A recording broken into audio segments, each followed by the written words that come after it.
Salut, j'espère que vous allez bien. Moi, ça va super bien.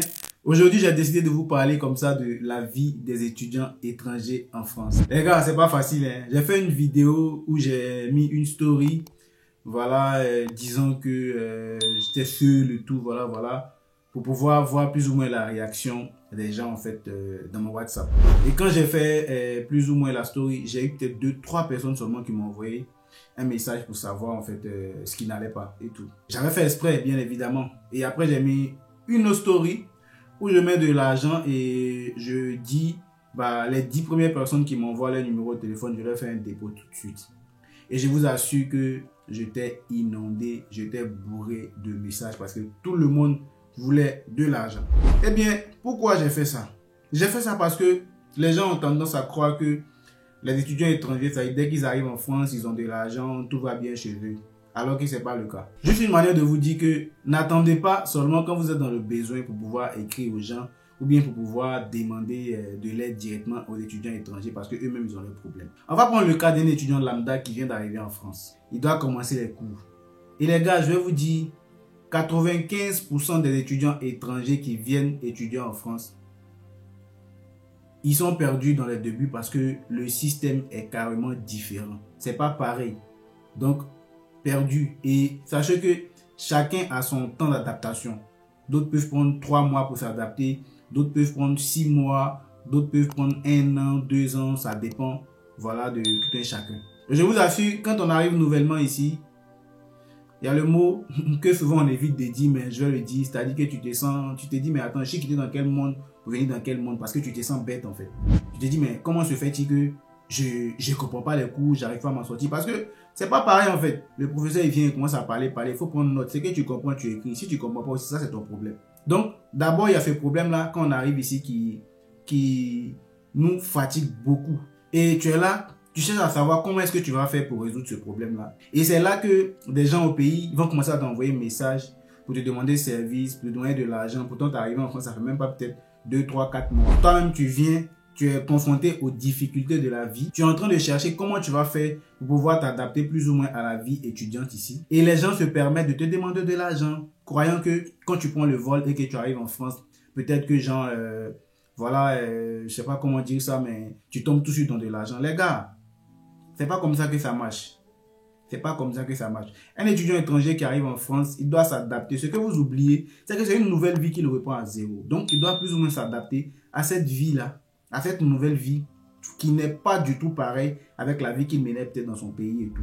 Après, il y a des étudiants étrangers qui viennent, qui étaient plus ou moins dans une famille aisée et tout. Donc, ils n'ont pas de problème parce qu'arrivés ici, ils ne vont pas chercher du travail. Chaque fin du mois, ils vont leur envoyer de l'argent. Par contre, nous, les enfants, les poignons, c'est pas comme ça. Quand on arrive ici, dans les débuts, ça va, on va essayer de s'adapter parce que les parents vont nous soutenir. Moi, perso, je sais ce que mon tuteur a fait pour moi. Je sais aussi ce que mes proches ont fait. Ce que l'association Brumat Kotoka a fait pour moi, ça, je sais. Et mon cas, c'est quand même un peu pas trop grave. Mais imaginez quelqu'un qui arrive ici qui connaît personne. Et il y a plein d'étudiants comme ça qui arrivent, qui connaissent personne, qui arrivent dans une ville, qui sont perdus, déboussolés. Il faut qu'ils s'adaptent. Ils vont devoir se gérer, chercher du boulot, tout pour pouvoir gérer les loyers. C'est pas facile. Moi, je suis arrivé, Dieu m'a fait grâce, c'est pas trop tardé de trouver du boulot. Mais je connais des gens qui ont fait 3 mois, 4 mois, 5 mois. Et il y a des gens même, jusqu'à présent, ils sont arrivés peut-être en 2023, ils n'ont pas encore trouvé du boulot. Est-ce que vous savez un peu comment est-ce que ces personnes-là vivent? Et le comble, c'est que les gens au pays, ils cherchent même pas à apprendre de tes nouvelles, ils cherchent même pas à savoir comment tu vas, ils cherchent même pas à savoir si tu arrives à t'adapter et tout. Et tout ce qu'ils vont faire, c'est de te demander de l'argent, de te demander de leur rendre service, de te demander de leur donner le temps de faire ci pour eux, de faire ça pour eux. Alors que toi-même, tu as tes problèmes. Est-ce que vous ne comprenez pas? Et même quand tu finis de trouver un boulot après, les gars, tu as ton loyer à payer et ton loyer c'est cher. Tu vas payer la nourriture. Et en tant qu'Africain, on ne va pas manger européen tout le temps, c'est pas possible. C'est pourquoi, si tu fouilles bien chez les étudiants étrangers, il y a toujours des pâtes. C'est-à-dire que les spaghettis qu'on partait manger chez Diallo, ici là même, c'est grave. Parce que les pâtes là, c'est la nourriture préférée des étudiants en fait. Parce que ça, c'est moins cher. Tout le monde peut avoir ça. Tout le monde peut manger ça tranquillement. Donc, on veut manger africain. Africain, ça coûte cher. Et tu travailles, ton argent, il faut que tu manges aussi. Donc, tu vas pas dire non, parce que c'est cher, donc je ne mange pas africain. C'est impossible. Tu vas manger tôt ou tard africain. Et c'est comme ça. Et du coup, la façon dont tu gagnes de l'argent, c'est comme ça que ça s'en va. Est-ce que vous devez savoir aussi que les étudiants étrangers ont un temps limité? Parce que tu dis que tu es venu étudier. On dit, ok, comme tu es venu étudier, il n'y a pas de problème, on a compris, mais nous, on t'autorise à travailler tel nombre d'heures et tu n'as pas le droit de dépasser ça. Si tu dépasses ça, quand tu vas vouloir renouveler tes papiers là, tu seras dans le pain. D'où, cette expression que j'utilise souvent avec mon ami, où je dis, bah, ici en France, c'est pas plus ou moins le sou de vie qui te maintient, en fait, mais ce sont tes papiers qui te maintiennent. Parce que si tu n'as pas de papier en France, là, mon ami, c'est comme feuille dans l'eau. Si tu n'as pas de papier ici en France, c'est comme feuille dans l'eau, en fait. Donc, tu flottes dessus comme ça, et puis, pour finir, tu vas te noyer. C'est ça, en fait, le truc. Donc, c'est pas du tout facile, c'est dur. Et en plus de ça, c'est pas comme en Afrique, où tu es quelque part, tu as tes voisins, vous allez parler, vous allez discuter, vous allez rigoler. C'est pas comme ça, en fait. Ici, là, c'est chacun chez soi, Dieu pour tous. Tu montes dans le bus même là, tu as fait erreur, mais tu as salué quelqu'un, la personne est capable de mal de parler, en fait. Voilà. Donc, où on est là? C'est-à-dire que tu t'en vas à l'école, tu quittes à l'école, tu viens à la maison, tu tombes au travail, tu quittes au travail, tu viens à la maison. C'est comme ça la vie des étudiants ici. Tu es toujours coincé entre tes quatre murs. C'est pourquoi quand vous voyez que les étudiants étrangers ont une petite opportunité de faire fête là, ils prennent ça pour charger. C'est parce qu'ils ont trop l'argent, hein. Mais c'est pas parce que gens, je sais pas, ils veulent se faire voir, non. Mais c'est parce qu'on ne gagne pas ça comme ça. Les moments de retrouvailles là, on ne gagne pas ça comme ça. Parce que chacun est en train de vaquer à ses occupations, chacun est en train de partir à l'école, chacun est en train de travailler, en train d'étudier, en train de faire ses dossiers et tout, voilà, voilà. Donc, tu vois, c'est compliqué. Ça fait que tu te retrouves toujours seul, tu es seul dans ton coin. Et les gars, je vous assure que moi, avant quand on me parlait de dépression, je disais que c'était de la merde en fait.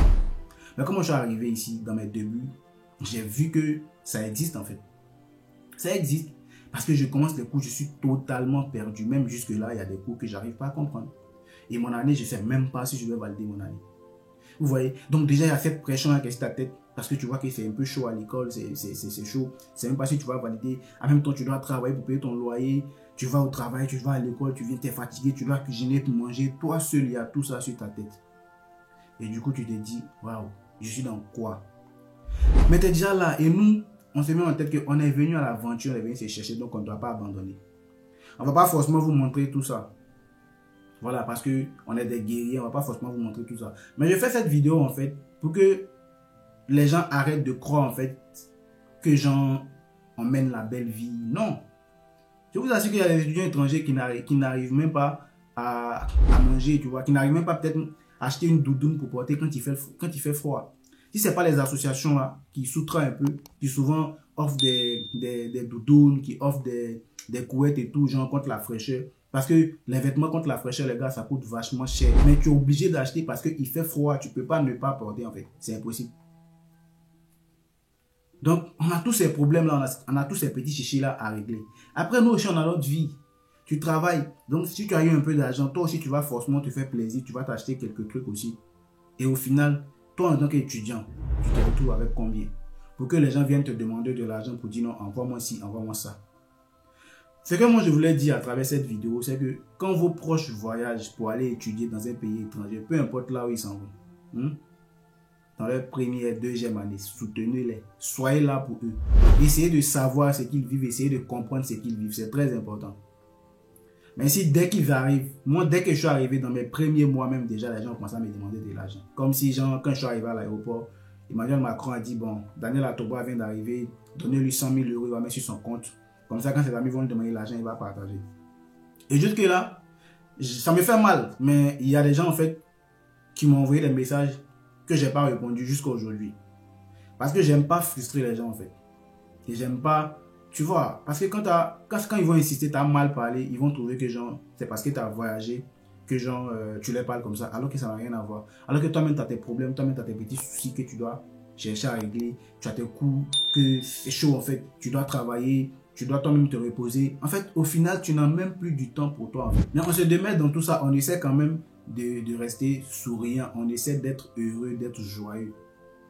Pour que nos parents qui sont de l'autre côté ne stressent pas trop, ne pensent pas que bah, nos enfants sont dans ci, sont dans ça, non.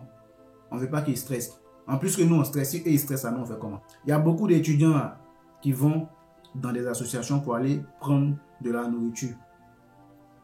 Le resto du cœur que vous voyez sur internet. Moi, je suis déjà parti au resto du cœur. Pas parce que genre, j'ai pas de quoi à manger, mais c'est pour vous dire que c'est une réalité. C'est une réalité. Voilà. Beaucoup d'étudiants étrangers vont au resto du cœur, vont dans d'autres associations qui font des dons, qui donnent des vivres et tout, voilà, ainsi de suite, pour pouvoir soutenir un peu les étudiants étrangers. Sinon, c'est chaud, hein, les gars. Donc, ne pensez pas que quand on vient en Europe, on a tout de suite de l'argent, tout va bien, donc on peut facilement envoyer de l'argent. On a même des potes, eux-mêmes, qui travaillent déjà au pays bien, mais ils vont te demander de l'argent. Alors que toi-même, tu souffres pour payer ton loyer, tu dois manger. Ton argent, même, ça ne te suffit pas. Donc, je fais cette vidéo juste pour vous relater un peu c'est quoi la vie des étudiants, comment la vie, en fait, des étudiants est un peu ici. Mais bon, il y aura encore d'autres épisodes parce que si je vais tout dire, là, on ne va pas quitter ici. Mais là, prenez ça c'est une première vidéo que je viens de réaliser et tout. Prenez ça d'abord et n'oubliez pas de vous abonner, de liker, de commenter et de partager si jamais le contenu vous a plu. Mais bon, ça ce n'est que la première partie.